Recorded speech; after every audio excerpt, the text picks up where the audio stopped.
All right, so today we're going to go ahead and talk about an algorithmic approach to the patient presenting with penetrating abdominal trauma. This will help whenever you get that exciting call that a walk-in stab wound has just come into the emergency department. So let's go ahead and get started. The first thing we're going to do, like in any other trauma, is to go ahead and divide it up into two main categories.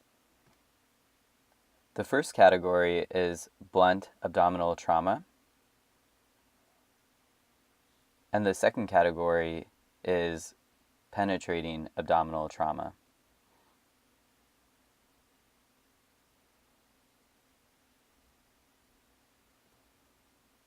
Today, we'll go ahead and focus on penetrating trauma, so let's go ahead and zoom in here.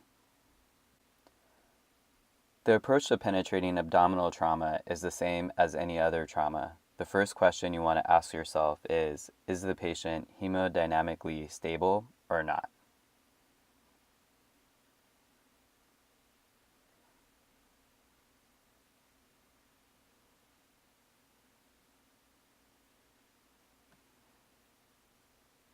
If the answer to this is no, then this is where the decision is made really easy. The patient should be redlined straight to the operating room for definitive management. If the patient is hemodynamically stable, then you have some time to conduct a workup and to begin resuscitating the patient.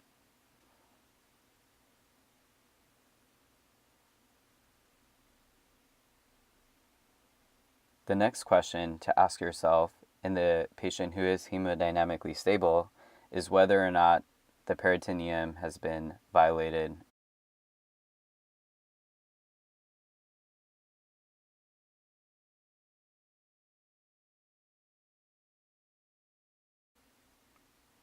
In order to figure this out, we can do local wound exploration.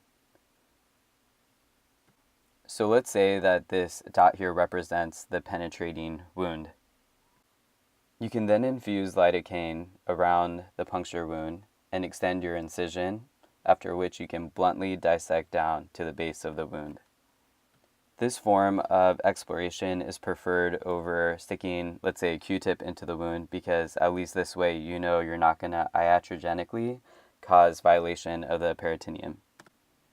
So after you've gone ahead and dissected down, if you identify that the peritoneum is in fact intact, then you can simply perform wound care, irrigate the wound, and go ahead and close it, because now you've turned this puncture wound into a laceration.